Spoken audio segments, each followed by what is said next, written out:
하나님 말씀은 누가복음 9장 28절부터 36절 말씀입니다.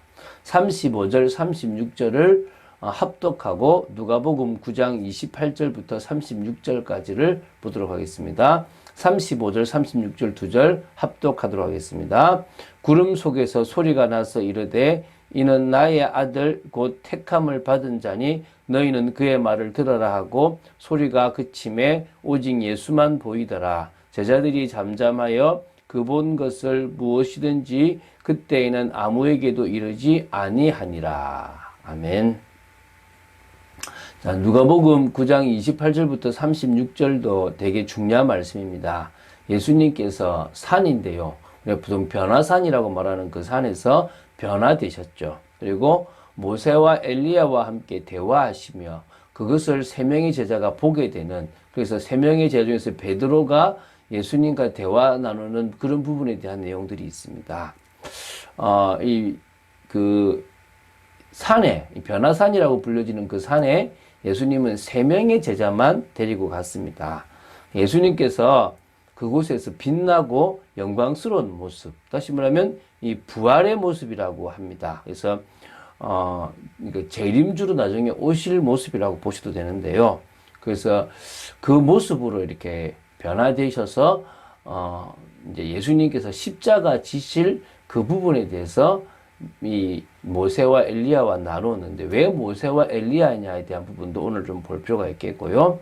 또 그리고 십자가의 고난 없는 영광은 없습니다. 예수님의 영광은 예수님의 십자가와 예수님의 그 고난을 통해서 받게 된, 그래서 죽음을 통해서 받게 된 영광입니다. 어떤 의미에서도 우리도 상속자로서 주님의 그 영광을 받고 참여하려면 우리에게도 고난이 있을 수 있다는 것입니다. 그 고난에 힘들어하지 마시고 그 고난을 기쁨으로 이기시는 여러분 되시기 바랍니다. 자, 좀 보면서 의미를 나눠보도록 하겠습니다. 28절을 먼저 보겠습니다. 이 말씀을 하신 후라 그럽니다. 뭡니까? 신앙 고백을 받으시고, 그리고 어떠냐면은 그 뒤에 바로 당신이 예루살렘에 올라가서 고난을 받고 죽음을 당하고 사흘 만에 부활해야 되겠다는 정확한 예고를 하시고, 그것을 베드로가 맞고요. 그때 제자도가 어떤지를 설명하셨지 않습니까? 그 설명을 하신 후에 한 8일쯤 된다 그랬습니다. 정확하게는 마태복음에 6일이 된다 그랬는데 여러 날을 포함하면 대략 한 8일쯤으로 이렇게 보시면 되겠는데요. 이게 그 날짜를 다 포함하고 안 하고의 차이가 있으니까 성경의 오류라고 보실 필요는 없을 것 같습니다. 예수님께서 늘 항상 데리고 다니시는, 특별히 모든 현장에 데리고 다니는 세 명, 베드로와 야고보와 요한, 요 세 명을 데리시고 기도하시러 산에 올라가셨습니다. 그래서요, 예수님께서는 올라가셔서 중요한 것들을 좀 보여주시려고 했다라고 생각하시면 됩니다. 29절부터 31절을 보면요, 기도를 하시는 중에 하나님의 그 성령의 역사로 말미암아 용모가 변화되었다라고 나옵니다. 옷도 막 휘어져서 광채가 났다고 합니다. 태양에 비춰서 이렇게 그런 게 아니고 진짜 몸에서, 옷에서 이렇게 광채가 나고 용모도 변화되었다라고 합니다. 그러니까 어찌 보면은 다른 제자들이 부활하신 예수님을 못 알아보는 게 당연할 수도 있다라고 생각하시면 됩니다. 그런 중에 예수님이 두 사람과 대화를 하게 되는데요. 자세히 보니까 그 두 사람이 모세와 엘리야였다는 것입니다. 자, 모세는 율법의 상징이고요. 엘리야는 선지자들의 상징 대표인물이라고 생각하면 됩니다. 예수님께서 이들과 함께 이야기를 나눴다는 것은 구약의 그 율법과 선지자, 모든 구약의 모든 예언과 모든 말씀을 뭡니까? 성취하신 거예요. 그래서 로마서 1장에 보면 이 복음은 선지자들이 미리 약속하신 것이 성취되었다. 그리고 구약의 모든 율법이 누구를 예표한다? 바로 이 복음을 증거했다라고 로마서 3장에 나오거든요. 그래서 그런 의미에서 이제 이분들이 사실은 예수 그리스도를 증거했기 때문에 나타났고요. 그분들은 사라지게 되는 부분들도 있거든요.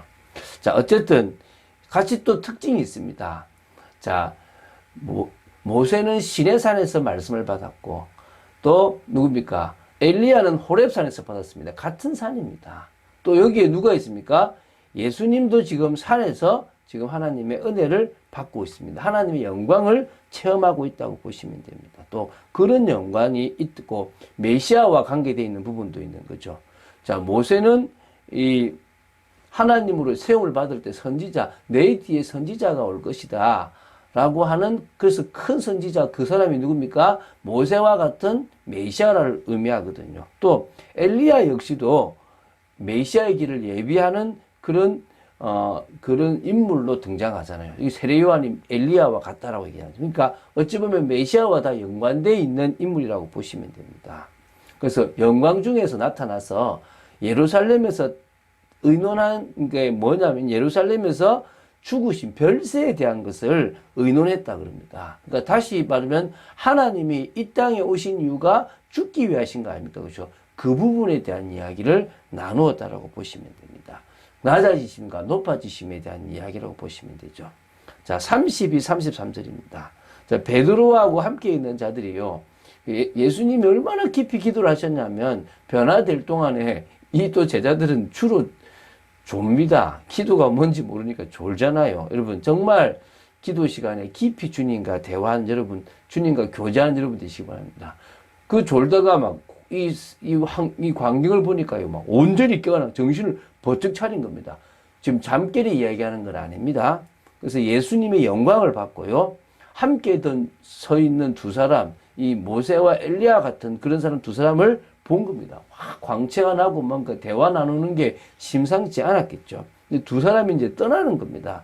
떠날 때 이제 베드로가 이제 예수님께 뭐라냐면, 주여, 우리가 여기 있는 것이 좋습니다. 우리가 초막셋을 짓 때 하나는 주를 위해서, 하나는 모세를 위하여, 하나는 엘리야를 위하여 하사이다. 물론 자기가 하는 말을 자기도 알지 못해 이게 무슨 의미인지 모르는 거죠. 근데 이게 제가 어제 말씀드렸던 것처럼요, 유대인이면서 목사가 됐던, 다시 말하면 신앙인이 됐던 그분은 이게 초막절과 관계했다는 거죠. 천국과 관계했다는 거죠. 그러니까 지금 이 모습이 천국 아닐까라고 생각하는 거죠. 그러니까 유대인들은 지금도 초막절을 지키는 이유가 천국을 소망하면서 지키는 거예요.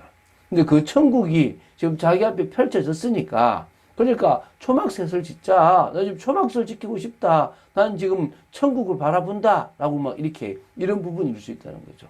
그래서 이제 그분은, 누가복음 9장 27절 어제 봤던 마지막 절에 내가 참으로 너희에게 이르노니 여기 서 있는 사람 중에서 죽기 전에 하나님 나라를 볼 자들도 있다라고 할 때 그게 이 부분 아닐까라고 보기도 한다는 것입니다. 정확하게 뭔지는 모릅니다. 그러니까 저는 그 부분도 일리 있다라고 생각하는 겁니다. 자, 34절부터 36절을 보면요, 베드로가 이 말을 할 그때에 이제 구름이 와서 이제 제자들을 덮는 것처럼 지금 한국말은 표현이 되어 있지만 그게 아니라 여기 뭐 그들을 덮는다는 것은 모세와 엘리야를 싹 덮어버리는 겁니다. 구름 속으로 그들이 쑥 들어간 겁니다. 그 말은 그들이 이제 구름 속으로 사라졌다라고 표현하시면 되죠. 예수님도 구름 사이로 사라졌지 않습니까? 사라지니까 그들이 이제 무서운 거죠. 사라져 버리니까. 이제 그런데 그 구름 속에서 지금 소리가 나는 겁니다. 이는 나의 아들 곧 택함을 받은 자니 너희는 그의 말을 들으라. 막 자기 뜻대로 이게 아니라 뭐죠? 주님의 말씀 들으라. 이때요, 소리가 딱 그치고 나서 정신을 차리고 딱 보니까 오직 딱 액수만 보이고 안 보이는 겁니다. 그렇지 않습니까?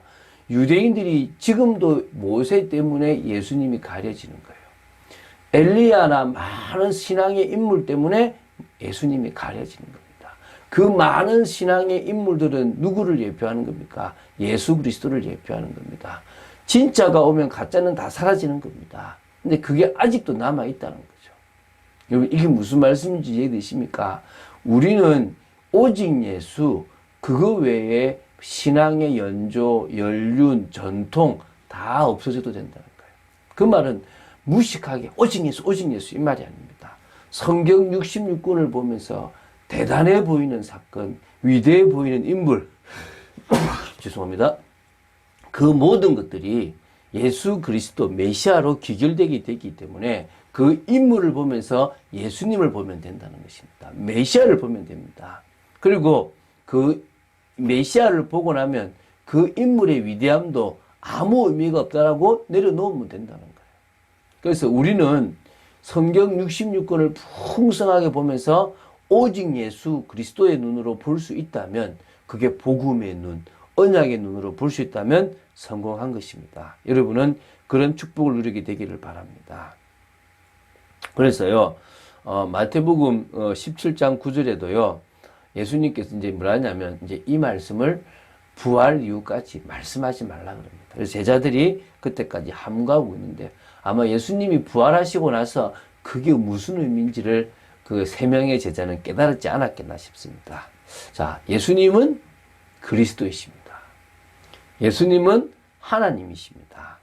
하늘 영광 가운데 계셔야 할 하나님이 우리를 구원하시기 위해서 이 땅에 비천한 인간의 몸을 입고 오셨습니다.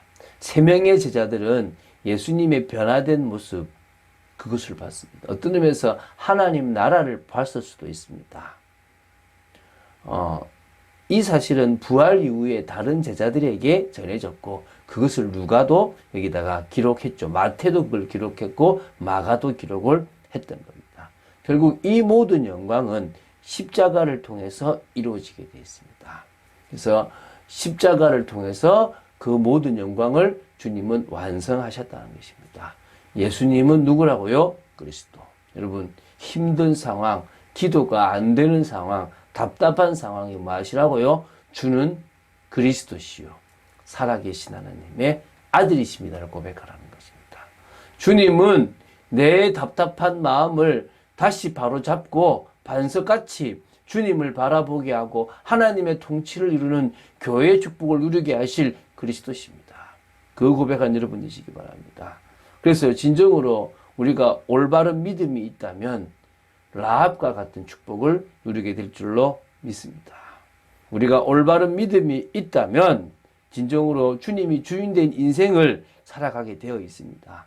하나님의 통치 속으로 들어가는 하나님 나라를 회복하고 하나님 나라를 통치 속에서 가정에, 통치 속에서 직장에, 통치 속에서 지역에 이루는 그런 축복을 누리게 될 줄로 믿습니다. 그래서 언약을 딱 붙잡고 정말 사명을 감당하는 축복의 삶을 살아가게 될 줄로 믿습니다.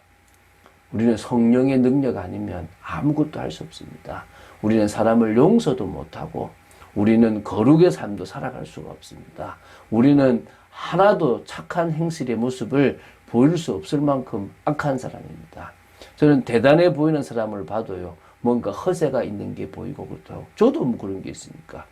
오늘 이 시간 정말 성령의 능력 속으로 들어가며 정말 그 속에서 하나님의 뜻을 이루는 여러분 되시기를 주 예수 그리스도 이름으로 축원드립니다. 주는 그리스도시요 살아계신 하나님의 아들이심을 고백합니다. 말씀 붙잡기를 간절히 소원합니다. 오늘도 예수가 그리스도라는 이 분명한 사실 하나에 저희들이 집중하고 은혜 속에 들어가는 축복 누리게 되기를 간절히 소원합니다. 역사하여 주시옵소서. 온전히 주님만을 바라봅니다. 지켜주시고 주님의 뜻과 계획을 이루는 삶을 살아가도록 지켜주시옵소서. 감사드립니다. 주 예수 그리스도 이름으로 기도드립니다. 아멘.